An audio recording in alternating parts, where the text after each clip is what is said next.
تو نیکسٹ اس کی second theory ہے تھیری آف کلاس وار. تو اس کا کہنا ہے کہ یہ جتنا بھی نظام چل رہا ہے دنیا کا اس میں ہمیشہ آویزش رہی ہے, جنگ رہی ہے. وہ جنگ کس کس میں رہی ہے؟ وہ کلاسز میں رہی ہے, وہ ان دونوں کلاسز میں رہی ہے.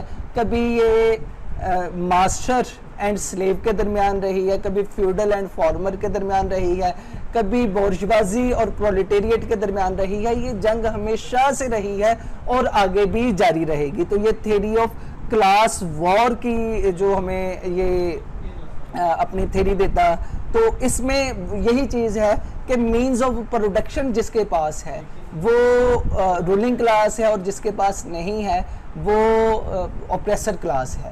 تو موجودہ دور میں پرولیٹیریٹ اور بورژوازی یہ دونوں آپس میں آمنے سامنے ہیں, اور ادھر وہ بڑی واضح طور پر ایک بات ہمیں سمجھاتا ہے کہ یہ مینز آف پروڈکشن یہ کانسنٹریٹ آہستہ آہستہ کر رہے ہیں ان سرمایہ داروں کے پاس.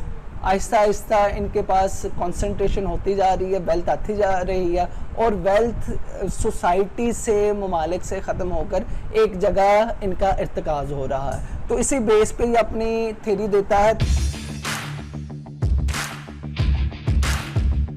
Theory of concentration of capital, کہ کیپٹل جتنا بھی ہے چند ایک افراد کے ہاتھوں میں مرکوز ہوتا جا رہا.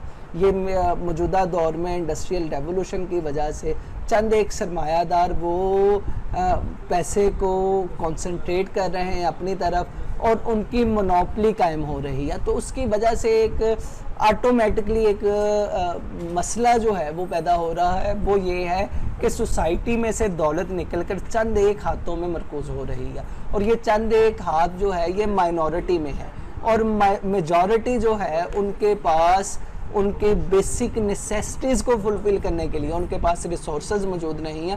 وہ ریسورسز چند ایک سرمایہ داروں کے پاس جاتے جا رہے ہیں. تو رفتہ رفتہ یہ ہوگا کہ یہ اتنی زیادہ کنسنٹریشن آف کیپٹل ہو جائے گی کہ لوگوں کے پاس اپنی وہ بیسک نیسیسٹی جو ان کو اپنی سروائیول کے لیے جو تھوڑا بہت ان کے پاس پیسہ ہوتا ہے وہ بھی ختم ہو جائے گا. تو ایٹ دی اینڈ یہ ایک میجورٹی جو ہے مزدوروں کی, ایک پرولیٹیریٹ کلاس کی جو میجورٹی اتنی ہے, یہ ان مائنورٹی سرمایہ داروں کے خلاف کھڑی ہوگی اور ایک بلڈیس ریولوشن کے ذریعے ان کا تختہ الٹ دے گی.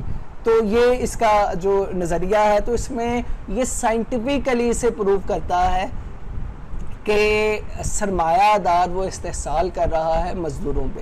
نہیں تو اس سے پہلے سرمایہ دار ہمیشہ یہی کہتا تھا کہ بھئی میں تو آپ کو آپ کی سسٹیننس کے لیے ذرائع دے رہا ہوں, آپ کو آپ کی سروائیول کے لیے آپ کو ایک فورم دے رہا ہوں جدھر آ کے آپ کام کرتے ہیں اور اپنے گھر والوں کا پیٹ پالتے ہیں, تو میں کیسے ظالم ہوا.